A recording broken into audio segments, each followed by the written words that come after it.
For years, Israel's Iron Dome was considered nearly untouchable, but last night something changed. Iran launched hypersonic missiles traveling at Mach 15, carrying cluster warheads designed to overwhelm missile defenses. For 3 straight hours, the skies over central Israel filled with incoming missiles.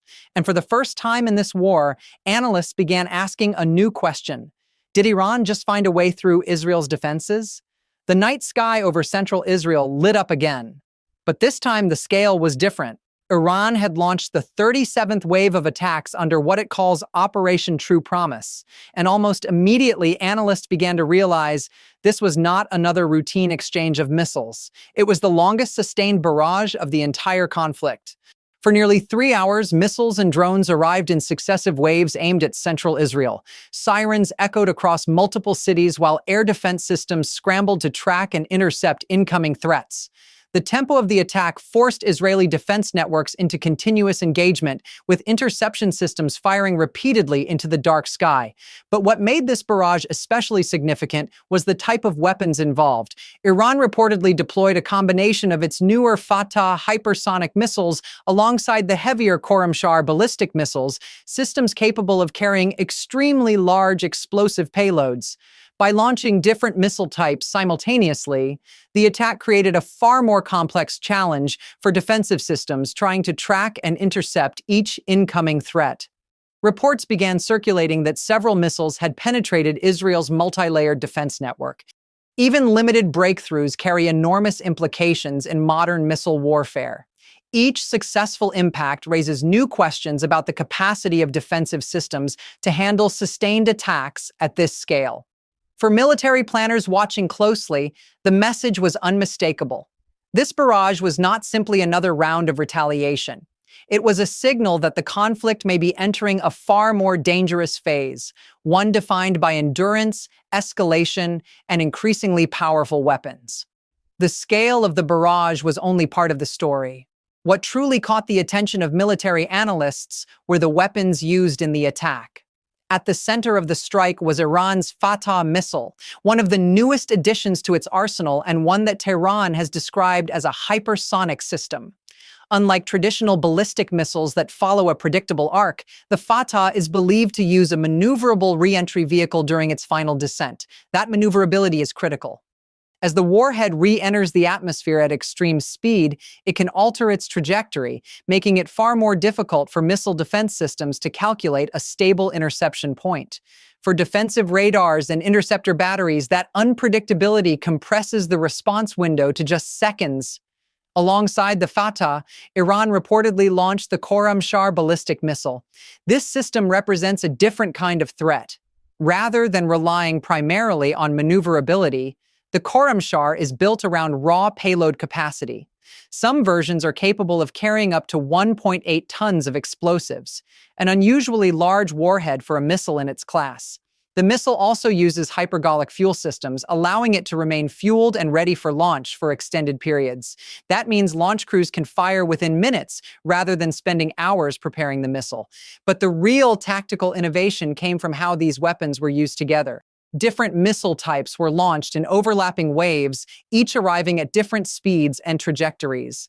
The objective was to challenge every layer of Israel's defense network simultaneously. Speed, unpredictability, and destructive power combined into a single coordinated attack. As Israeli defense officials analyzed the barrage, another troubling detail began to emerge. According to military briefings, a significant portion of the missiles fired in recent waves were not carrying single warheads at all. Instead, many were equipped with cluster payloads designed to disperse multiple explosive charges over a wide area. Some estimates suggested that nearly half of the incoming missiles carried this type of warhead. Cluster munitions work very differently from conventional ballistic payloads. Rather than detonating in a single explosion on impact, the missile opens mid-air during its descent. Inside the warhead are dozens of smaller submunitions, often called bomblets, that scatter across the target zone. Each of those bomblets then detonates individually. For missile defense systems, this creates a difficult challenge. Interceptors are designed to destroy incoming missiles before they reach the ground. But if a missile carrying cluster payloads breaks apart at high altitude, the resulting debris and submunitions can still spread across a wide area even after interception. Instead of one impact point, defenders face dozens. In several locations, casualties were reportedly caused not by the primary missile body, but by the scattered submunitions that followed. Beyond the tactical complications, cluster weapons carry a long history of international controversy. Unexploded bomblets can remain on the ground long after a conflict ends, posing risks to civilians who encounter them months or even years later. And in modern missile warfare, their wide area effect adds another layer of complexity to an already dangerous battlefield. While headlines focused on the missiles falling on cities, analysts began noticing another pattern hidden inside the attack sequence. Some of the most important targets were not urban areas at all. They were the sensors that watched the sky. Satellite imagery and open-source intelligence reports began revealing signs of damage at several military installations across the Gulf region. In multiple cases, the strikes appeared to focus on radar systems, communications nodes, and support infrastructure connected to missile defense operations. Among the most significant of these systems is the ANTPY-2 radar. This powerful X-band radar is a critical component of modern missile defense architecture. It can detect ballistic missile launches at extremely long distances, track their trajectories, and feed that data to interceptor systems such as THAAD and other defensive networks. Without early detection, those defensive systems lose precious time. And in missile warfare, seconds can determine whether an interception succeeds or fails. What analysts began noticing was a possible sequence in the attacks. Initial strikes appeared to focus on radar installations and surveillance equipment. Follow-up attacks then targeted communications infrastructure responsible for transmitting tracking data across the defense network. If that pattern is intentional, it suggests a deeper strategy. Rather than only targeting population centers, the objective may be to weaken the early warning systems themselves. Because if the radars are damaged or their communications disrupted, the defensive shield protecting entire regions begins to develop dangerous blind spots. As Iran intensified its missile campaign, Israel and the United States began expanding their response across multiple theaters. Israeli air power moved first. In a series of coordinated operations, dozens of Israeli fighter jets launched large-scale strikes against Iranian military infrastructure. Aircraft flew long-range missions targeting command centers, missile coordination facilities, and security compounds believed to be linked to Iran's operational planning. According to military briefings, more than 170 precision-guided munitions were delivered during these strikes. The objective was clear: disrupt the command networks responsible for organizing missile launches and weaken the infrastructure supporting Iran's broader military operations. At the same time, Israeli forces also began targeting launch teams before their weapons could even leave the ground. Intelligence-driven operations focused on intercepting mobile missile launchers and drone units preparing for deployment, attempting to reduce the number of attacks before they ever reached Israeli airspace.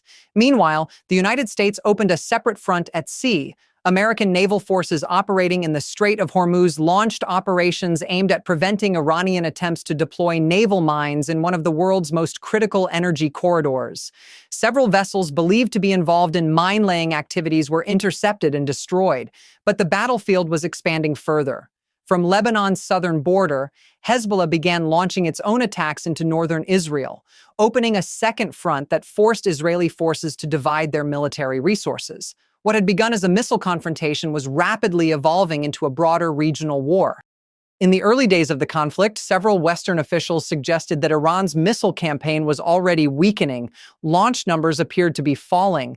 At first glance, the data seemed encouraging. The massive opening barrages had slowed, and daily missile counts appeared lower than during the war's first phase. Some analysts interpreted this as evidence that airstrikes on Iranian launch infrastructure were beginning to take effect. But the pattern soon began to look more complicated. While the number of launches decreased, the destructive power of individual strikes appeared to increase. Instead of firing large salvos of smaller missiles, Iran began deploying fewer weapons, but with heavier warheads and more advanced delivery systems. The shift suggested a possible change in strategy. Early waves may have been designed to overwhelm radar networks and force defensive systems into constant engagement. Once those systems were strained, later strikes could focus on more powerful missiles capable of causing greater damage with fewer launches. For defenders, that transformation creates a new set of challenges. Israel's military estimates that Iran still possesses thousands of ballistic missiles across its arsenal. Even with ongoing airstrikes targeting launchers and storage facilities, completely eliminating that capacity would be extremely difficult, and that means the conflict may still be entering its most dangerous phase. Government officials have already warned the public that more difficult days could lie ahead. Missile defenses remain active, airstrikes continue, and both sides appear determined to sustain the fight. What began as a sudden escalation is now evolving into something far more uncertain. A war where the next phase may prove even more dangerous than the first.